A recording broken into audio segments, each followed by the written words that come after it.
et de saluer la personne qui est à côté de vous. Ne faites pas de bisous, ne faites pas de bisous.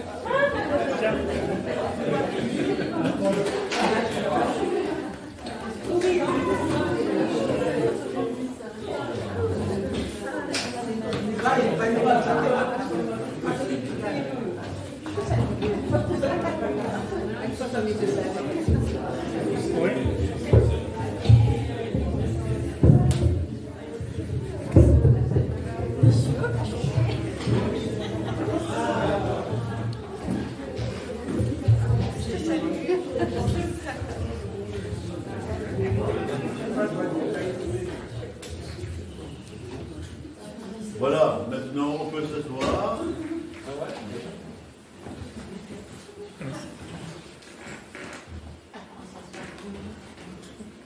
Je peux demander à Pierre d'introduire cette prédication par la prière pour que le Seigneur bénisse ce moment.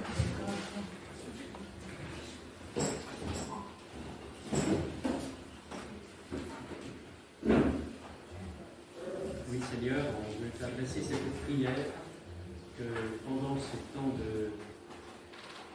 d'enseignement, que ta parole œuvre dans nos cœurs, par ton esprit, et que chacun soit repris, fortifié dans son âme et dans son cœur, que chacun soit rapproché de toi. Seigneur, tu dis dans ta parole que tu t'es approché de nous et tu attends de nous que nous nous approchions de toi. Alors Seigneur, bénis ce moment, bénis aussi Jean-Louis qui va présenter cette parole que tu as prévue pour nous. Et tu vois Seigneur, nous avons tous besoin de tes ressources, à la fois pour enseigner et à la fois pour recevoir. Alors sois béni Seigneur. Amen. Amen. Merci Pierre, merci Dorothée, merci à tous ceux qui ont préparé des choses, Pascal, merci à tous ceux qui ont fait le ménage pour que ce soit agréable ce matin. Mais voilà, chacun a un rôle à jouer dans l'Église. Dimanche dernier, Michel nous a apporté un message basé sur la guérison d'un mendiant, Bartimée. Et puis, j'ai pensé, pourquoi on ne va pas continuer? Pourquoi ne pas continuer avec les miracles? Et donc, ce matin, je vous propose qu'on aborde plusieurs miracles qui se trouvent que Jésus a fait, à mon avis, dans la même journée. Donc, on va approfondir chacun de ces miracles que vous connaissez d'ailleurs. Mais, tout d'abord, qu'est-ce qu'on appelle un miracle? Alors, je suis allé voir Wikipédia. Et la définition me semble a priori acceptable. Wikipédia dit « Un miracle est un fait extraordinaire, dépourvu d'explication scientifique, qui est considéré comme surnaturel et attribué à une puissance divine. » J'ai trouvé que c'était pas mal. Alors je me suis dit, on va quand même confronter cette définition à ce que pensent les théologiens. Alors j'ai à la maison un bouquin épais de 10 cm sur toute la théologie évangélique. Alors je suis allé voir le chapitre des miracles. Et alors là, les théologiens disent ah oui, mais c'est un peu compliqué. Et il y a plusieurs définitions. Et finalement, ils se sont arrêtés sur la définition suivante. Un miracle est une activité divine par laquelle Dieu se rend témoignage à lui-même et suscite l'admiration et l'étonnement chez les gens. Cette définition, c'est l'inverse de Wikipédia. Wikipédia dit on voit quelque chose de miraculeux et on pense que c'est Dieu. Les théologiens disent, c'est Dieu qui fait un miracle. Et alors les gens disent, oui, gloire à Dieu. C'est différent.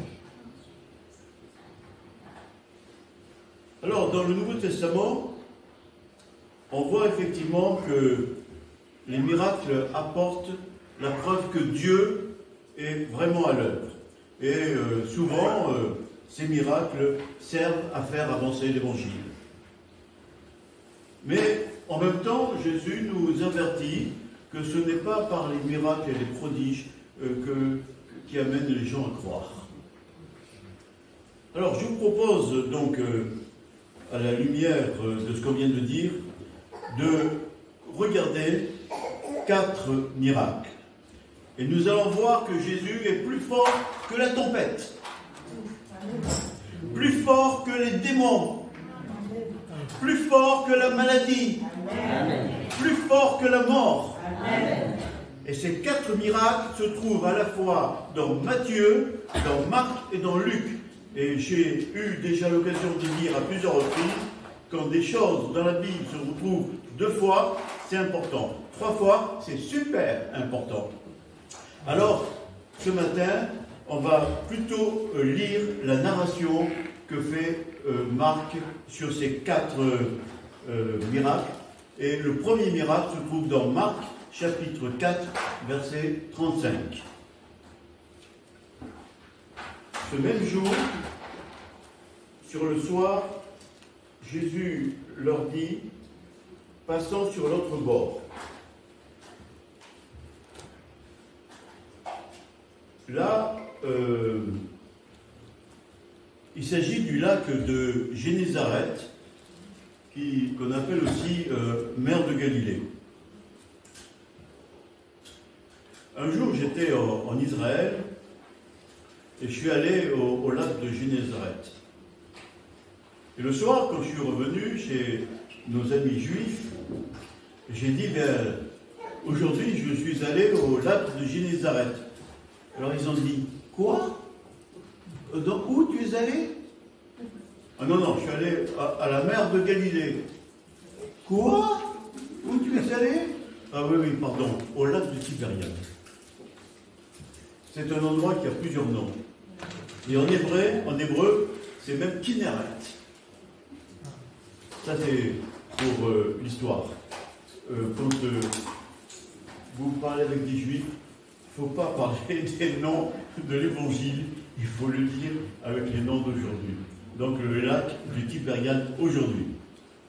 Versets 36 et 37. Après avoir renvoyé la foule, ils l'emmenèrent dans la barque où il se trouvait. Il y avait aussi d'autres barques avec lui. Il s'éleva un grand tourbillon, et les flots se jetaient dans la barque, au point qu'elle se remplissait déjà. Donc Jésus et ses disciples prennent une barque pour traverser le lac, mais subitement, un vent violent se lève, provoquant une tempête avec de grandes vagues qui se jetaient sur la barque, au point le texte nous dit, de remplir d'eau la barque. Alors c'est vrai que le lac de Génézareth est connu pour ses tempêtes. Des tempêtes imprévisibles, violentes, et ça c'est lié à la position géographique de ce lac et à une météorologie locale qu'on ne peut pas prévoir. Les choses se passent subitement, et nous savons que Pierre était un pêcheur, il connaissait très bien ce lac, et pourtant il a pris la barque avec Jésus. Donc il y a la tempête.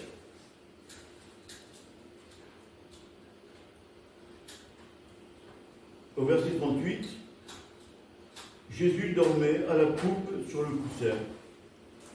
Ils le réveillèrent et lui dirent, « Maître, ne t'inquiètes-tu pas de ce que nous périssons ?» Nous avons donc là un détail qui nous surprend. Jésus, il y a la tempête. Jésus dort profondément. la tête sur un coussin, tranquille. Alors, j'imagine que Jésus subit, comme tout le monde, qu'il est secoué, comme les 12 disciples, et peut-être même qu'il commence à être mouillé par les vagues qui tombent sur la... Mais il dort. Il dort peut-être parce qu'il est fatigué.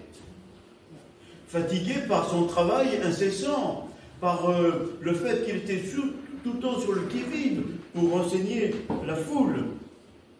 Et cela nous montre Jésus, homme. Jésus qui a besoin de se reposer. Il est fatigué, comme nous pouvons l'être aussi. Il a besoin de se reposer. Et il est tellement fatigué qu'il dort profondément. Il a besoin de se reposer. Il dort tranquillement, mais je crois qu'il dort tranquillement parce qu'il a mis sa confiance dans son Père. Il y a un psaume bien connu qui dit « Il ne permettra point que ton pied chancelle. Celui qui te garde ne sommeillera point. Celui qui te garde ne sommeillera point. Lui, il ne prend pas de repos. Il te regarde. Il ne sommeille ni ne dort. Celui qui garde Israël, on peut dire celui qui garde l'Église, celui qui garde les chrétiens. L'Éternel est celui qui te garde. L'Éternel est ton ombre à ta main droite. Jésus dort parce qu'il sait que sa vie est entre les mains de son Père. Il doit faire sa volonté. Il ne craint rien parce qu'il a mis toute sa confiance dans son Père. Il a un ministère terrestre à accomplir. Il sait qu'il va accomplir ce ministère jusqu'à la croix. Il a mis toute sa confiance dans son Père qui veille sur lui. Mais les disciples sont complètement dans la panique. Ils sont affolés. Ils le réveillent et lui disent « Nous sommes perdus, Jésus. On va couler, on va périr. » Et bien souvent, c'est un petit peu notre situation quand les nuages sont noirs, quand il y a les problèmes qui nous arrivent les uns après les autres. On est complètement écrasé par l'angoisse, on est complètement en difficulté, on ne sait plus quoi penser, dans notre tête ça ne va plus. Seigneur, je vais couler. Combien de fois dans notre vie nous avons été amenés à dire ça? Seigneur, je n'en peux plus. Je vais périr. Verset 39. S'étant réveillé, il menaça le vent et dit à la mer, « Silence! Tais-toi !» Et le vent cessa et il y eut un grand calme. Est-ce qu'on est dans une version? Oui. Oui.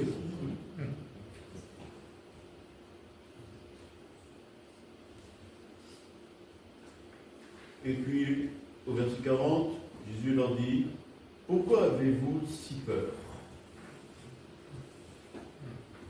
Pourquoi avez-vous si peur?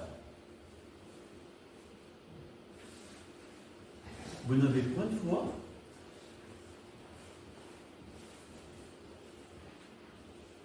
Jésus pose la question en plein milieu là de la barque. Pourquoi avez-vous si peur? Alors, vous vous rappelez que Jésus est monté dans la barque en disant on va aller de l'autre côté du lac, dans l'autre rivage. Alors dans la Bible, il y a des symboles. Dans la Bible, la barque, c'est l'Église. La mer, c'est le monde, c'est les nations. Par exemple, il y a un verset dans le psaume qui dit « Dieu apaise le mugissement des mers, le mugissement de leurs flots et le tumulte des peuples. Vous voyez que le mugissement des flots, le mugissement des mers, c'est les peuples, c'est les nations. Et la barque, l'Église, est donc flotte sur les nations. Donc vous voyez donc tout le symbole qu'il y a là dans cette histoire.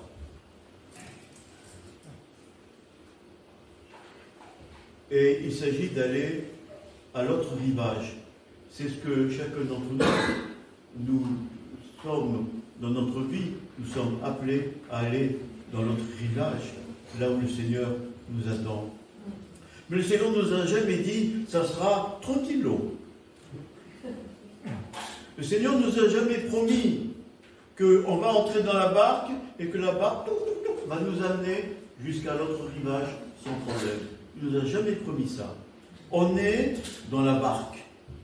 On est au milieu des nations. Le monde nous entoure. Le monde des ténèbres nous entoure. Et nous subissons, que l'on veuille ou pas, les flots de la mer. Et c'est pour ça que de temps en temps, nous pouvons subir l'angoisse. Nous pouvons subir la souffrance que nous amène la mer déchaînée. Mais le Seigneur nous pose la question, pourquoi tu as peur? Pourquoi tu as peur? Et la réponse c'est, vous n'avez point de foi? C'est vrai que c'est dur lorsque nous sommes dans la tempête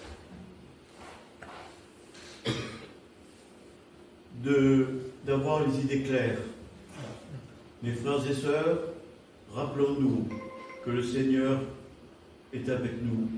Rappelons-nous que même lorsque nous sommes en train de couler, il est avec nous. Rappelons-nous que lorsque on a l'impression qu'on est seul, ce n'est pas vrai. Il est là, dans la barque. Il dort parce que lui, il est tranquille. Alors faisons comme lui.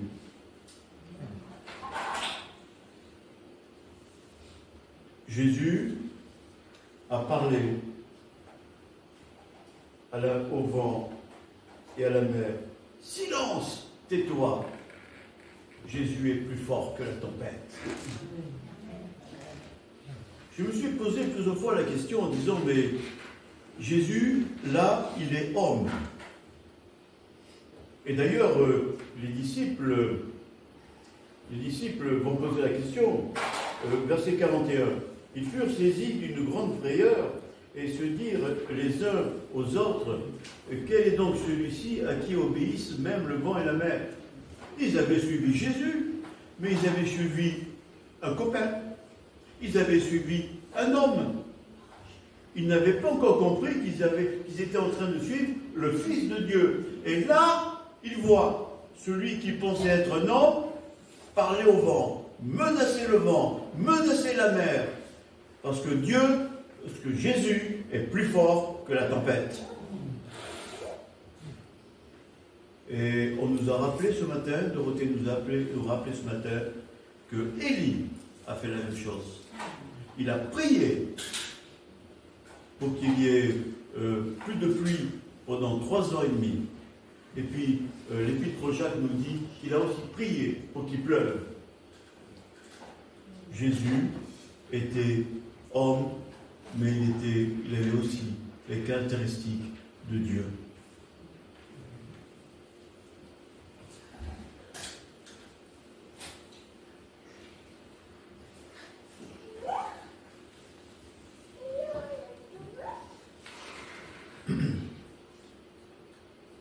Alors on va continuer au chapitre 5 et on va lire les versets 1 à 20.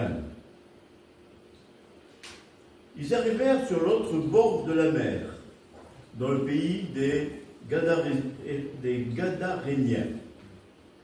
Aussitôt que Jésus fut hors de la barque, il vint au-devant de lui un homme sortant des sépulcres et possédé d'un esprit impur. Cet homme avait sa demeure dans les sépulcres et personne ne pouvait plus le lier, même avec une chaîne. Car souvent, il avait eu les fers aux pieds, et il avait été lié de chaînes, mais il avait rompu les chaînes et brisé les fers, et personne n'avait la force de le dompter. Il était sans cesse, nuit et jour, dans les sépulcres et sur les montagnes, criant et se meurtrissant avec des pierres. Ayant vu Jésus de loin, il accourut, se prosterna devant lui, et s'écria d'une voix forte, « Qu'y a-t-il entre moi et toi, Jésus, Fils du Dieu très haut? Je te conjure au nom de Dieu, ne me tourmente pas. » On va s'arrêter là, parce qu'on est surpris de constater qu'à l'inverse des disciples, tout à l'heure dans la tempête, ils voyaient en Jésus d'abord un homme, à l'inverse, ce démon reconnaît que Jésus est le Fils du Dieu très haut.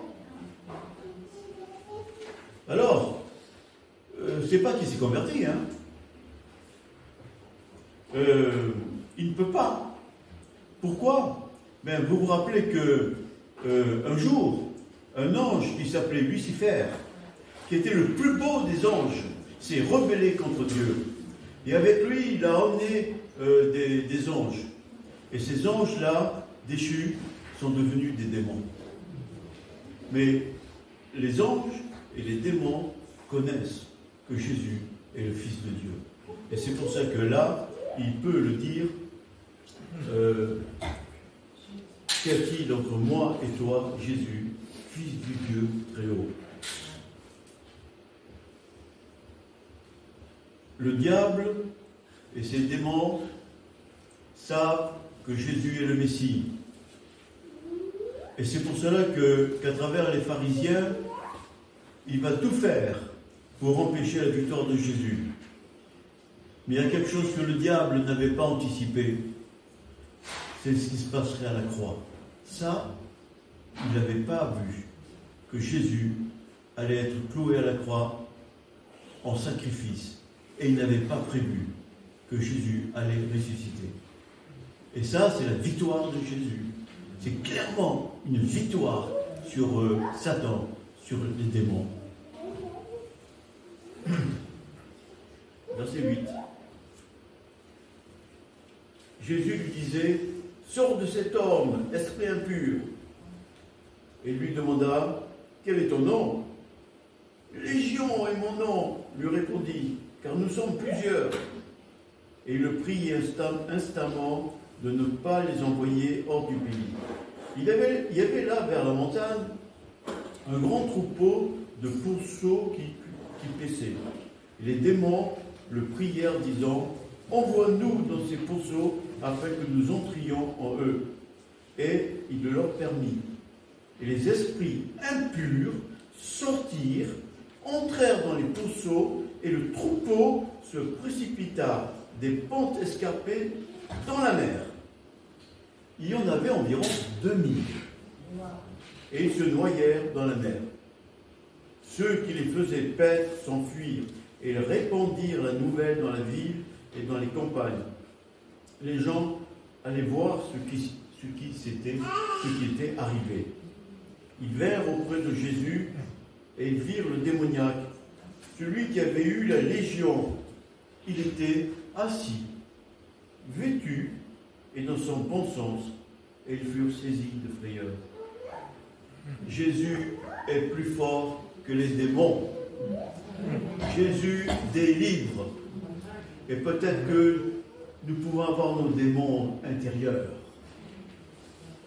Des démons qui nous poussent à faire certains péchés. Des démons qui nous lient. Des démons qui font que nous sommes tourmentés. Jésus peut délivrer ces démons. Et si on a besoin d'aide, il faut le demander aux frères responsables de l'Église. Jésus est plus fort que les démons. Ceux qui avaient vu ce qui s'était passé leur racontèrent ce qui était arrivé aux démoniaques et aux pourceaux. Alors, ces gens-là se mirent à supplier Jésus de quitter leur territoire. Et comme il montait dans la barque, celui qui avait été démoniaque lui demanda la permission de rester avec lui. Jésus ne lui permit pas, mais il lui dit, va dans ta maison, vers les tiens, et raconte-leur tout ce que le Seigneur t'a fait, et comment il a eu pitié de toi. Il s'en alla et se mit à publier dans la Décapole tout ce que Jésus avait fait pour lui, et tous furent dans l'étonnement. C'est formidable. Cet homme qui vivait dans les sépulcres, cet homme qui était pris par plusieurs démons. Ce n'est pas un seul démon, mais plusieurs démons. C'est pour ça que il s'appelait Légion. Il est délivré et la délivrance fait que maintenant il témoigne. Alors on va continuer, toujours dans les miracles. Maintenant on va aborder un nouveau miracle à partir du verset 21. Jésus, dans la barque, regagna l'autre rive. Une grande foule s'assembla près de lui. Il était au bord de la mer. Alors vint un des chefs de la synagogue, nommé Jairus, qui l'ayant aperçu, se jeta à ses pieds et lui adressa cette instante prière. Ma petite fille est à l'extrémité. Viens, impose-lui les mains, afin qu'elle soit sauvée et qu'elle vive. Jairus était un chef de la synagogue à Capharnaüm. Un homme qui était connu pour sa marche avec Dieu.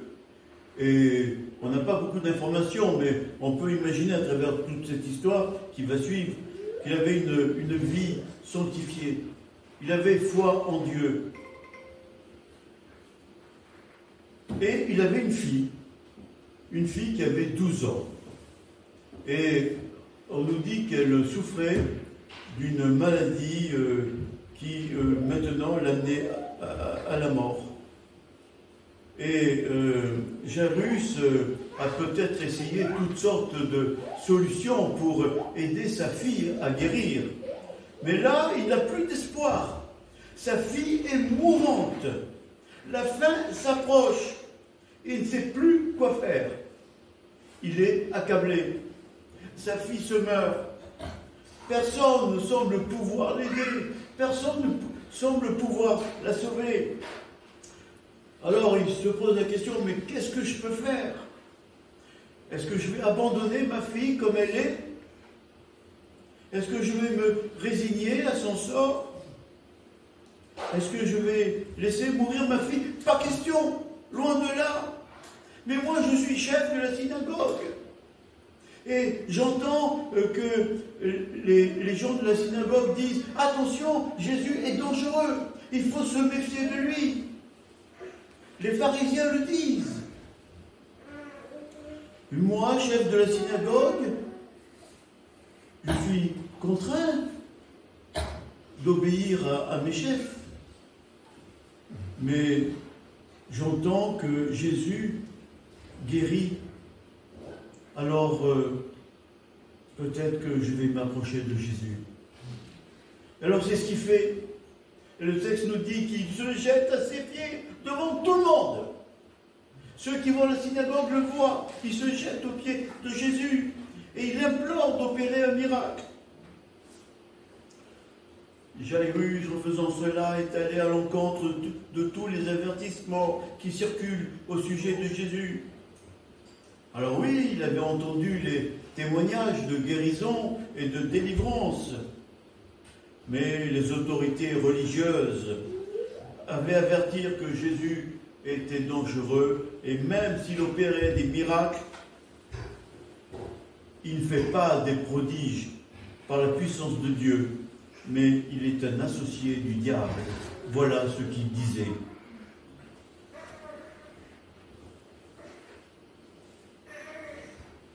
Jairus a dû prendre une grande décision. C'était la seule solution, la solution finale pour que peut-être sa fille qu'il aime tellement soit sauvé de sa maladie. Donc, à un certain moment, il n'a plus hésité. Il a quitté sa fille et il est allé trouver Jésus. Il s'est jeté à ses pieds. Il a imploré Jésus. Et en tant que chef, il n'a pas pu se retenir en expliquant à Jésus ce qu'il faut faire. Viens, lui imposer les mains. Alors, Jésus décide de répondre à la demande de Jairus et de se rendre chez lui. Mais il faut faire vite parce qu'elle est mourante.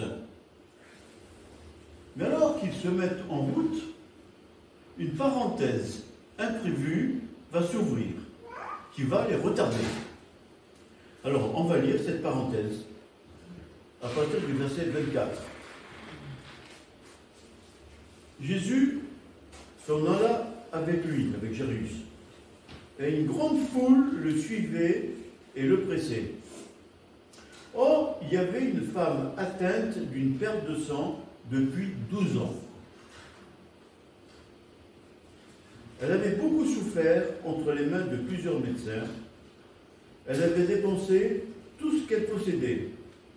Et elle n'avait éprouvé aucun soulagement, mais était allée plutôt en empirant. Ayant entendu parler de Jésus, elle vint dans la foule par derrière et toucha son vêtement. Car elle disait, si je puis seulement toucher son vêtement, je serai guérie. Au même instant, la perte de sang s'arrêta et elle sentit dans son corps qu'elle était guérie de son mal. Jésus connut aussitôt lui-même qu'une force était sortie de lui. Et se retournant au milieu de la foule, il dit, qui a touché mes vêtements? Ses disciples dirent, tu vois la foule qui te presse et tu demandes qui m'a touché. Et il regardait autour de lui pour voir celle qui avait fait cela. La femme, effrayée et tremblante, sachant que ce qui s'était passé en elle, vint se jeter à ses pieds et lui dit toute la vérité. Mais Jésus lui dit, ma fille, ta foi t'a sauvée. Va en paix et sois guéri de ton mal.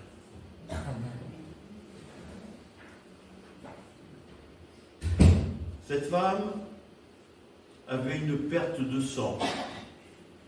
Une perte de sang permanente. Tout le temps. Depuis 12 ans. Et selon la loi de Moïse, une femme, pendant sa perte de sang, est impure. Elle ne peut pas aller à la synagogue. Elle ne peut pas participer aux rites religieux. Elle est impure. Et pendant son impureté, elle est donc exclue de la société. Mais cette femme est impure tout le temps. Depuis 12 ans, elle est impure. Depuis 12 ans, elle ne peut pas aller à la synagogue. Depuis 12 ans, elle s'écarte de tout le monde parce qu'elle est impure. Ses voisins savent qu'elle est impure. On ne peut pas s'approcher d'elle. Elle est impure. Elle est exclue. Elle est honteuse. Elle a consulté les médecins. Plein de médecins. Mais aucun n'a pu la guérir. Et espérant trouver à chaque fois un médecin plus compétent, elle a dépensé de plus en plus d'argent pour se faire soigner, mais rien n'avait marché. Cette femme vivait une vie qu'elle n'avait pas choisie. Elle était victime d'une situation qu'elle n'avait pas choisie. Et elle faisait tout ce qui était en son pouvoir, humainement, pour s'en sortir. Elle avait vu tellement de médecins. Et ça faisait 12 ans que ça durait. Elle est à bout. Elle n'en peut plus. Elle est arrivée au bout de ses limites. Elle ne sait plus quoi faire. Et comme le mendiant Bartimée dont nous a parlé Michel, elle a entendu parler de Jésus qui guérit les malades. Elle est prête à prendre tous les risques Et comme Bartimée a jeté son manteau, elle est prête à faire n'importe quoi. Mais elle a un problème. Comment s'approcher de Jésus, entourée par une grande foule, alors qu'elle est impure, qu'elle a l'obligation de se tenir à l'écart des autres? Alors il y a une pensée folle qui germe de son esprit, une pensée courageuse. Si je puis seulement toucher son vêtement, je serai guéri. Nulle part il est écrit qu'on peut toucher le vêtement de Jésus. Nulle part. Mais elle a inventé ça. Elle s'est dit, si seulement je pouvais toucher, moi qui suis impur, Jésus, je suis sûr qu'il va me guérir. Elle est déterminée. J'irai, je le toucherai, je m'avancerai par derrière discrètement, tout doucement, afin que personne ne me surprenne, et je le toucherai. Oui, je ferai cela, et c'est mon seul espoir. Elle était décidée. Et remplie de foi, c'est ce qu'elle a fait. Elle est allée, elle a touché le vêtement de Jésus. Elle est guérie. Elle est libérée. Elle est rétablie socialement. Quelle femme! On admire son audace. On admire sa foi. Et chacun d'entre nous, nous pourrions nous identifier à cette femme. Peut-être que nous constatons pas de solution à mon problème. Problème qui nous bloque. Et malgré beaucoup de prières, pas de réponse. Mais peut-être que la solution consiste à aller contre les préjugés, à faire un pas vers l'inconnu, à imaginer des solutions que personne n'avait osé faire, aller toucher le vêtement de Jésus. C'est la recherche d'intimité avec Jésus. Est-ce que tu as ce moment d'intimité avec Jésus? Toucher le vêtement de Jésus. Alors, peut-être que Jésus va se tourner vers toi et va te dire ce mot tellement affectueux, ma fille. Quelle réponse de la part du Seigneur. Tu es ma fille, tu es mon fils, tu es mon enfant. Tu es ma fille, c'est la réponse à tes problèmes. C'est peut-être pas ce que tu attendais. Peut-être que tu dois accepter ta condition. Mais moi, Jésus, je te donnerai les forces pour que tu fasses face. Peut-être que Jésus a un autre plan pour toi, celui que tu n'imagines pas. Cette femme a osé. Cette femme a eu le courage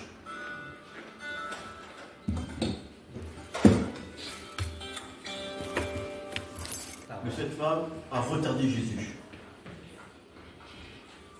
Et voilà qu'il y a des gens qui arrivent et qui lui disent à Jésus, à Jairus, ta fille est morte. Verset 35. Comme il parlait encore, survinrent de chez le chef de la synagogue des gens qui dirent, ta fille est morte. Pourquoi importuner davantage le maître? Trop tard. Cette femme-là, à cause de ce qu'elle a fait, eh bien ça a retardé Jésus. Et maintenant, ma fille est morte. Trop tard. C'est injuste. C'est terrible. Pourquoi? Pourquoi? Pourquoi? Qu'est-ce que j'ai fait pour mériter cela? J'ai fait de mon mieux pour vivre selon les lois de Dieu, de le servir fidèlement. Pourquoi est-ce que Dieu a permis que ma fille meure? Verset 36. Mais Jésus, sans tenir compte de ces paroles, dit au chef de la synagogue, ne crains pas. Crois seulement. Et il ne permit à personne de l'accompagner, si ce n'est à Pierre et à Jacques et à Jean, frère de Jacques. Et ils arrivèrent à la maison du chef de la synagogue, où Jésus vit une foule bruyante et des gens qui pleuraient et poussaient de grands cris. Il entra et leur dit, « Pourquoi faites-vous du bruit et pourquoi pleurez-vous? L'enfant n'est pas morte, mais elle dort. » Et ils se moquèrent de lui. Alors, ayant fait sortir tout le monde, il prit avec lui le père et la mère de l'enfant et ceux qui l'avaient accompagné, et il entra là où était l'enfant. Il la saisit par la main et lui dit, « Talita koumi », ce qui signifie « jeune fille, lève-toi, je te le dis. » Aussitôt, la jeune fille se leva et se mit à marcher. Elle avait 12 ans. Et ils furent dans un grand étonnement. Jésus leur adressa de fortes recommandations pour que personne ne sache la chose, et il dit qu'on donne à manger à la jeune fille. Alors, en conclusion,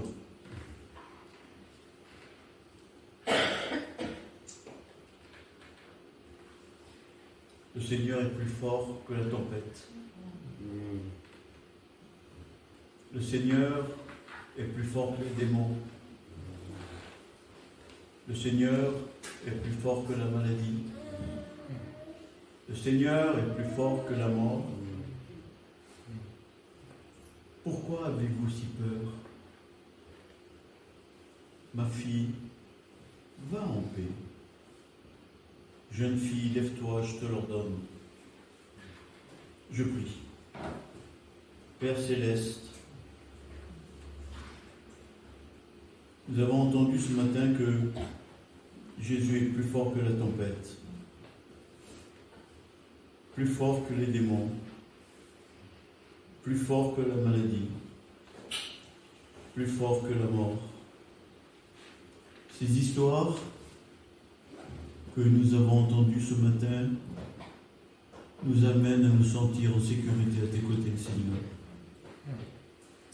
Peut-être dans la tempête que je suis en train de vivre. Peut-être avec les démons intérieurs qui me tourmentent. Peut-être avec des épreuves sur le plan de la santé. Lourd à porter.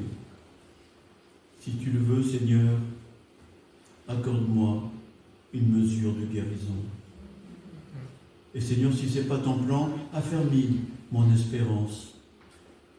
Réconforte-moi dans l'attente patiente d'une solution selon ta volonté. Que ma foi se traduise par du courage dans l'action. Que je puisse goûter ta paix, Seigneur. Que je puisse raconter l'histoire de ton amour, l'histoire de ton amour dans ma vie. J'aimerais entendre Talita koumi. J'aimerais entendre ma fille. J'aimerais entendre mon fils. J'aimerais entendre mon enfant. J'ai besoin, Père, de ton affection.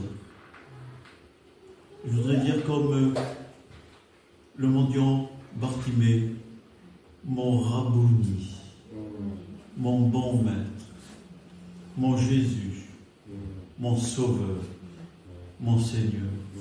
Je t'aime. Amen. Amen. Que le Seigneur vous bénisse cette semaine. Et rappelez-vous que Jésus est plus fort que la tempête. Amen. Merci, David.